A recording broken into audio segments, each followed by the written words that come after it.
cuando yo estudiaba el tema, por dónde entra el espíritu, entra por la herida que no sanó.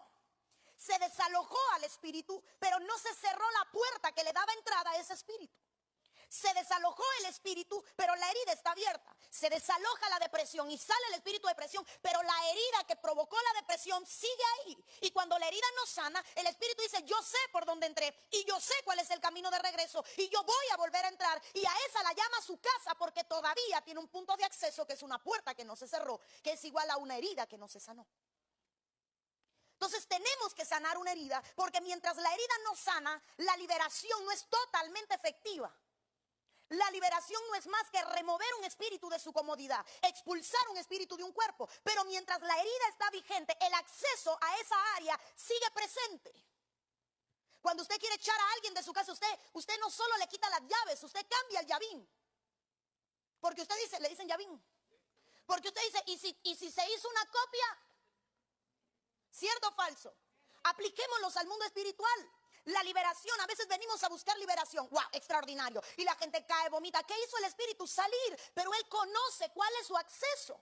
Es por eso que vemos gente que cíclicamente vuelve a padecer depresión, que cíclicamente vuelve a padecer ansiedad, que cíclicamente vuelve a padecer suicidio, que cíclicamente vuelve a padecer. Diga cualquier espíritu que podamos hablar en esta mañana. ¿Por qué? Porque él sabe cuál fue la puerta, y la puerta es una herida en el alma que no se sanó. Entonces hay un peligro en el no sanar. Hay un peligro en el no sanar. Pero como aprendimos a convivir con el dolor, ya no nos importa la herida, pero menospreciamos la magnitud de una herida como el punto de acceso de un espíritu inmundo al alma y el punto importante de retorno.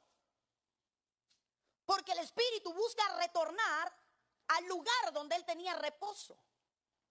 Y entonces cuando vuelve, él conoce el punto de acceso, y el punto de acceso es la herida que no sanó, que usted ignora, que usted olvida, pero que el espíritu sabe que es su puerta, que es su acceso, que es su lugar de entrar.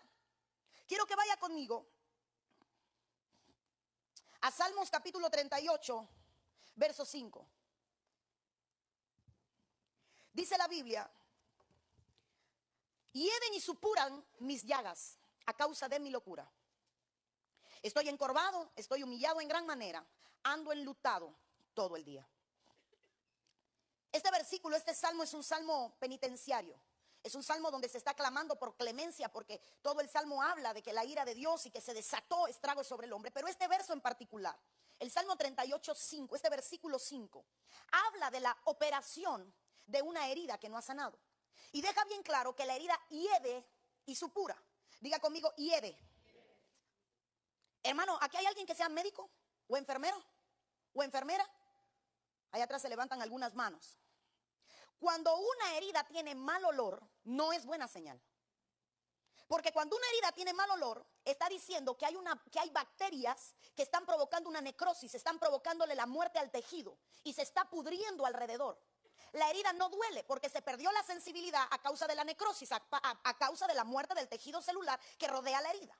Entonces se va a tocar la herida, no va a haber dolor, pero hay una contaminación por un agente externo que ha empezado a vivir dentro de la persona, y esto solamente se determina por el mal olor. Entonces cuando en este salmo dice, mis llagas, mis heridas en el alma hieden, están diciendo, ya no las siento.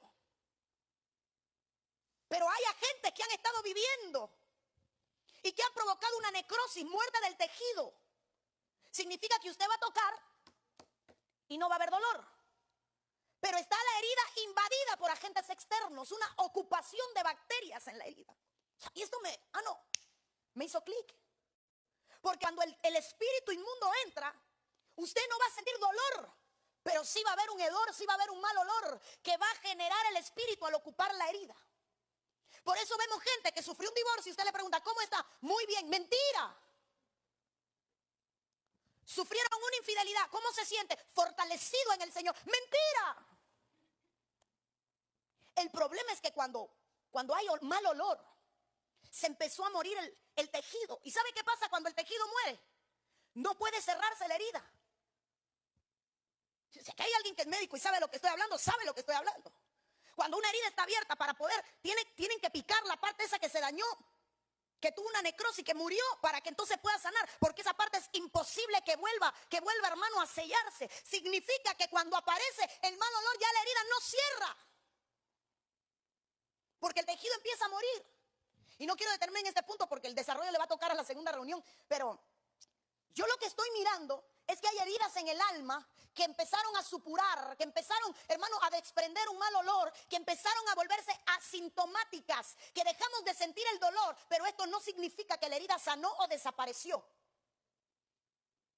Significa que la ignoramos o que aprendimos a convivir con ella. Y ese es el peligro de no sanar. El peligro de no sanar está en que mucha gente ignora cuántas heridas tienen el alma y la magnitud de cada una de ellas, porque aprendió a convivir con ellas. Y aunque, hermano, empiezan a supurar, esto que supura la herida es el alimento, es lo que atrae a espíritus inmundos. Lo que atraía, hermano, a los perros, a Lázaro, no era que Lázaro estaba en el piso, era que Lázaro tenía llagas que supuraban y los perros se alimentaban de lo que él supuraba. Entonces lo mismo pasa en el alma. Lo que usted está supurando es el alimento de espíritus inmundos